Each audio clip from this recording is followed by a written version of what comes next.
እንኳን ደህና መጡ። ዛሬ የምንመለከተው ጽሑፍ አንድ በጣም መሰረታዊ ጥያቄ ላይ እንድናተኩር ይጋበዘናል። አዎ፣ ያው ሁሉን ቻይና መልካም የሆነ አምላክ ፍጹም የሆነ ዓለም ከፈጠረ ይሄ ዓለም እንዴት በስቃይ በክፋትና በኃጢአት ሊሞላ ቻለ? ለዘመናት ሲያከራከር የኖረ ጥያቄ ነው። በእርግጥ የዛሬው ምንጫችን ግን የሚሰጠው ምላሽ ትንሽ ለየት ይላል። ፍጥረት ገና ያላለቀ በሂደት ላይ ያለ ፕሮጀክት ነው የሚለው። ልክ ነው። እና ይህንን ሂደት ለመረዳት ደግሞ 3 ቁልፍ ሐሳቦችን መመልከት አለብን። ነጻ ፈቃድ፣ ፍቅር እና የመስቀሉ ክስተት። በትክክል የውይይታችንም ዋና ትኩረት ይኸው ነው።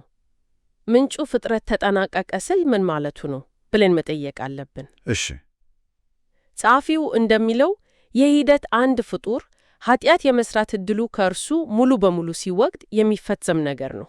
በጣም ትልቅ ሐሳብ ነው። ስለዚህ የዛሬው ትልቁ ውይይታችን የሚሸከረከረው በአንድ ትልቅ እንቆቅልሽ ዙሪያ ነው።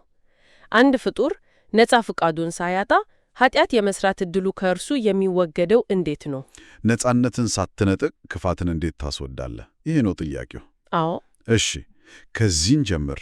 የመነሻው ነጥብ አምላክ ፍጡራን በግዳጅ ሳይሆን ከልብ እንዲወዱት ፈልገው ነበር የሚለው ነው። ለዚህም ነጻ ፍቃድ ሰጣቸው። አዎ፣ ይህ ብዙ ጊዜ የሚነሳ ነጥብ ነው። ግን እውነተኛ ፍቅር ያለ ምርጫ ለምን ሊኖር አይችልም? ነገሩን ትንሽ እናብራራ። የጽሑፉ መከራከሪያ በጣም ቀጥተኛ ነው። በግዴታ የሚደረግ መታዘዝ ፍቅር አይደለም። ገብቶኛል።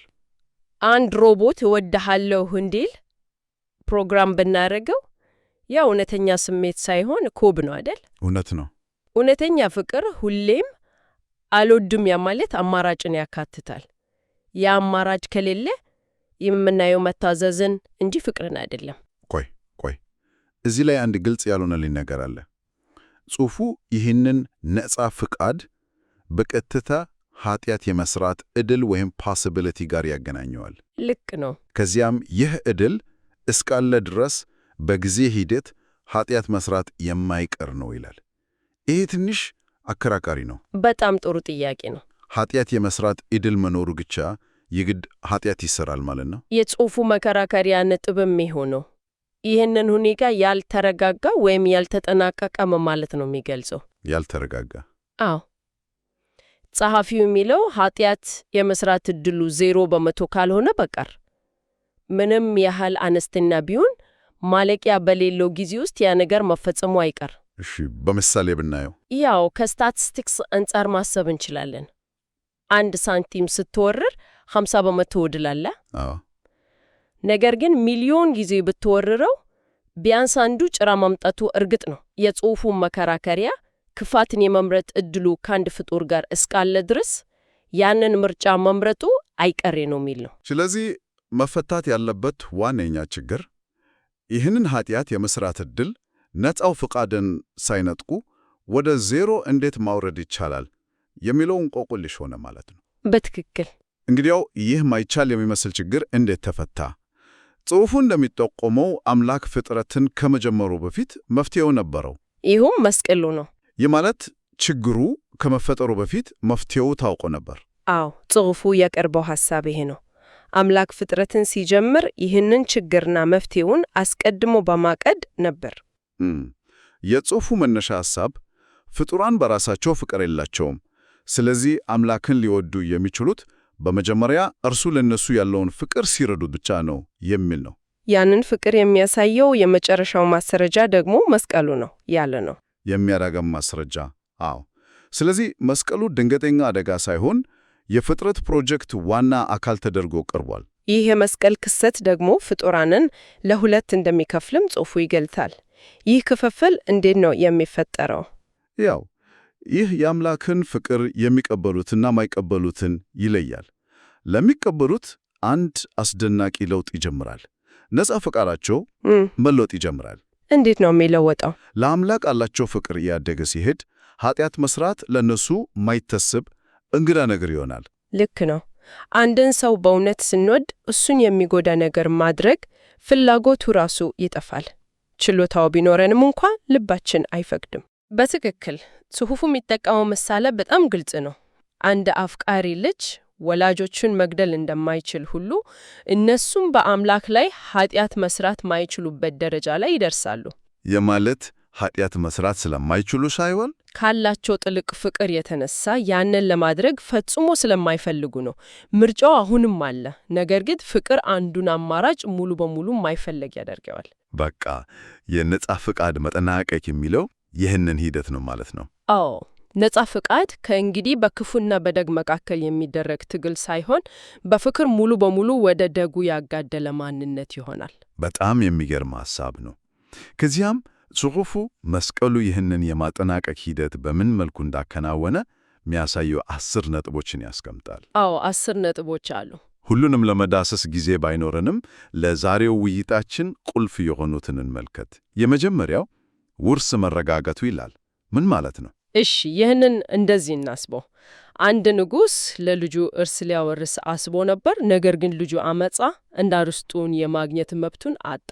እሺ።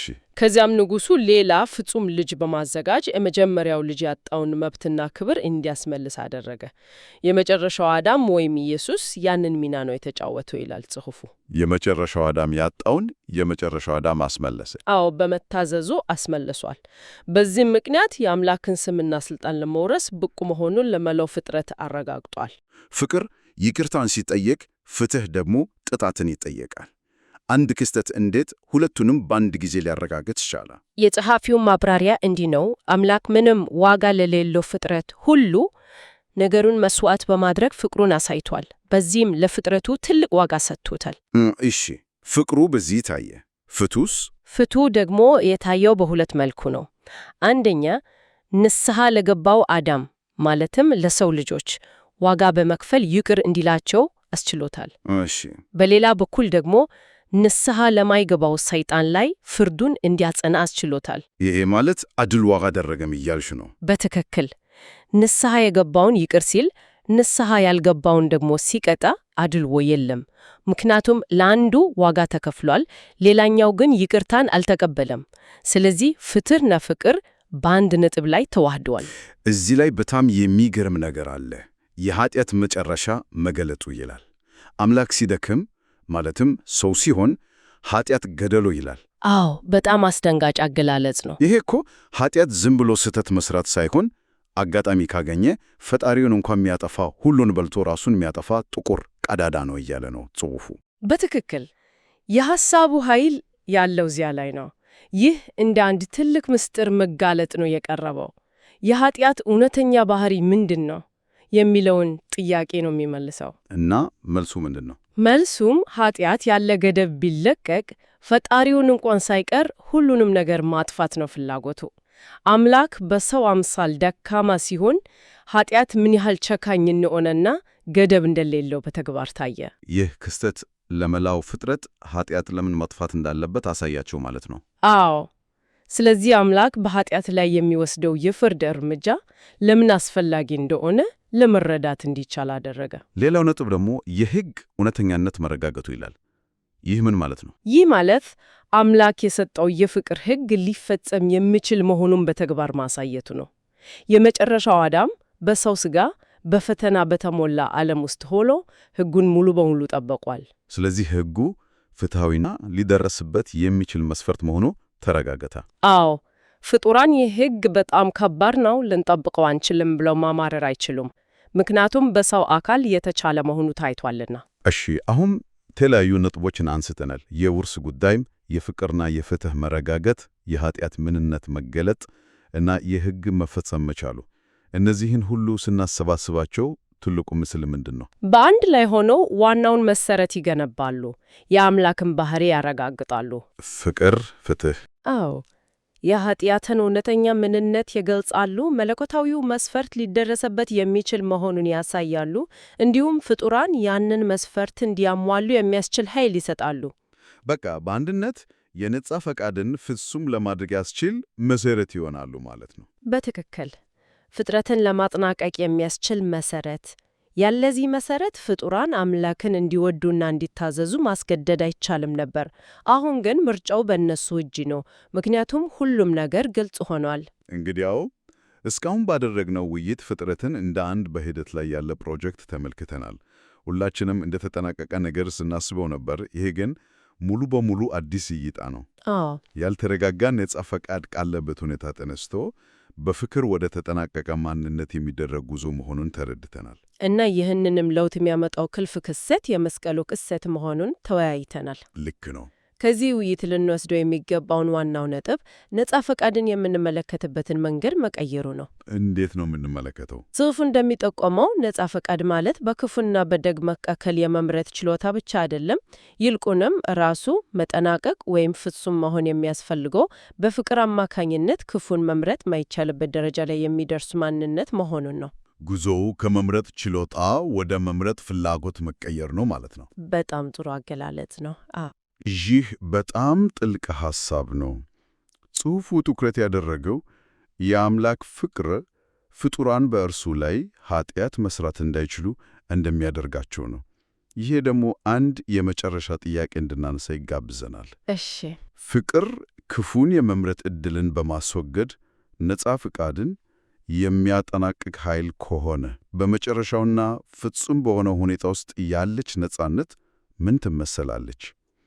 ክፉን የመምረጥ አማራጭ ሙሉ በሙሉ አለመኖር ነው ወይስ ከዚህ የተለየ ሌላ ነገር? አድማጮች በዚህ ነጥብ ላይ እንዲያስቡበት የሚጋብዝ ጥያቄ ነው።